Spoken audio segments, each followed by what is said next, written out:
Hello எல்லாருக்கும் வணக்கம். அவன் பை மிங்கலாவா. வெல்கம் டு த சேனல் பெர்மிஸ் தமிழ் பொண்ணு. இன்னைக்கு நம்ம என்ன பண்ண போறோம்னா simple and quick cheese cake தான் பண்ண போகிறோம். யூஸ்வலி நம்ம கேக்லாம் பேக் பண்ண போகிறோம்னா நிறைய இன்க்ரீடியன்ஸ்க்கு தேவை, எல்லா ஸ்டெப்ஸும் ரொம்ப லென்த்தியாக காம்ப்ளிகேட்டடாக இருக்கும். அப்புறம் அதுக்கு மேலே நம்ம நிறைய பாத்திரம் மேலே கலர வேண்டியதாக இருக்கும். ஆனால் இந்த சிம்பிள் அண்ட் குயிக் சீஸ் கேக்கில் அவ்வளோ பாத்திரம்லாம் தேவையில்லை. ஒரே ஒரு பெரிய கிண்ணம், ஒரு விஸ்க், அப்புறம் ஒரு ஸ்பூன். நம்ம இதுதான் வச்சு நம்ம சீஸ் கேக் பண்ண போகிறோம். ஸோ இந்த சீஸ் கேக்கில் ரெண்டே மெயின் இன்க்ரீடியன்ட்ஸ் தான், க்ரீம் சீஸ் அப்புறம் இந்த whipping க்ரீம். ரெண்டே மெயின் இன்க்ரீடியன்ட்ஸ் தான். மற்ற இன்க்ரீடியன்ட்ஸ்லாம் யூஸ்வலாக நம்ம வீட்டிலேயே இருக்கும். நம்ம அதான் யூஸ் பண்ணி நம்ம பண்ணிடலாம். Okay, so let's go. So நம்ம இன்க்ரீடியன்ட்ஸோட ப்ரிப்பரேஷன் ஸ்டார்ட் பண்ணுறதுக்கு முன்னாடி அவனை ப்ரீஹீட் பண்ணிடலாம். ஸோ இந்த சீஸ் கேக்கு 180°C அவனை டாப் அண்ட் பாட்டம் ஹீட் வர மாதிரி செட்டிங்கோட நம்ம ஹீட் பண்ணிடலாம். ஓகே, சீஸ் 250 grams போட்டிருக்கோம். Sugar 50 grams.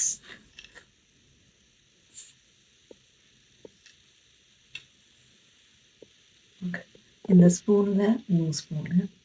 சுகரும் க்ரீம் சீஸும் நல்லா மிக்ஸ் பண்ணணும்.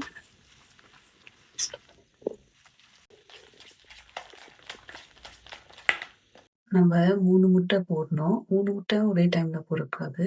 ஒன்று ஒன்றா போட்டு திருப்பி மிக்ஸ் பண்ணணும்.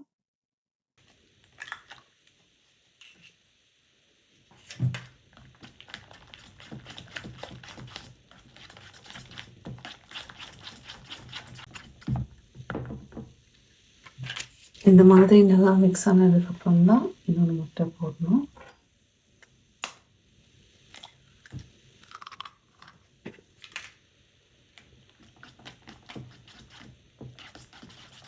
அப்புறமா whipping cream 125 ml போடணும்.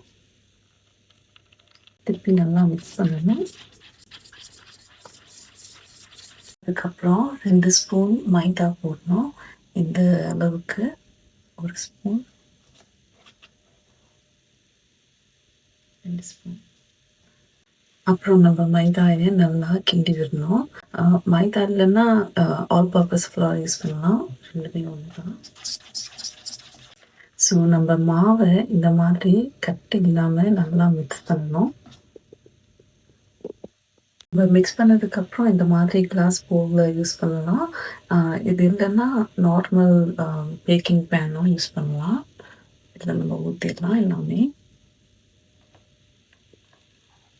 இப்போ நம்மளோட கேக் மிக்ஸ்சரும் ரெடியாக இருக்குது, ஆவனும் ரெடியாக இருக்குது. ஸோ நம்ம ஆவன் யூஸ் பண்ணால் 180°C 35 minutes வைக்கணும். ஆவன் இல்லை ஏர் ஃப்ரையர் யூஸ் பண்ணோம்னா 180 இல்லைன்னா 170°C 25 minutes வரைக்கும் வைக்கணும். ஸோ நம்ம வச்சிடலாம்.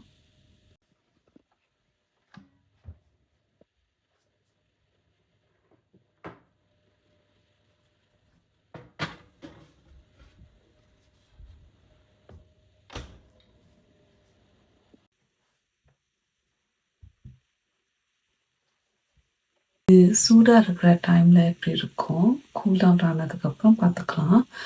சீக்கிரமாக கூல் டவுன் ஆகணும்னா நம்ம ஃப்ரிட்ஜில் வச்சுக்கலாம். இப்போது கேக் நல்லா கோல்ட் ஆகிட்டு நம்ம கட் பண்ணி பார்க்கலாமா?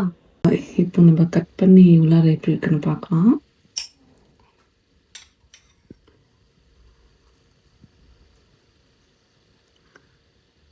நல்லா ஸ்பாஞ்சியாக சாஃப்டாக இருக்குது. சர்க்கரையும் கம்மியாக போட்டுக்கிறதுனால கொஞ்சம் டேஸ்ட்டு மைல்டாக தான் இருக்கும்.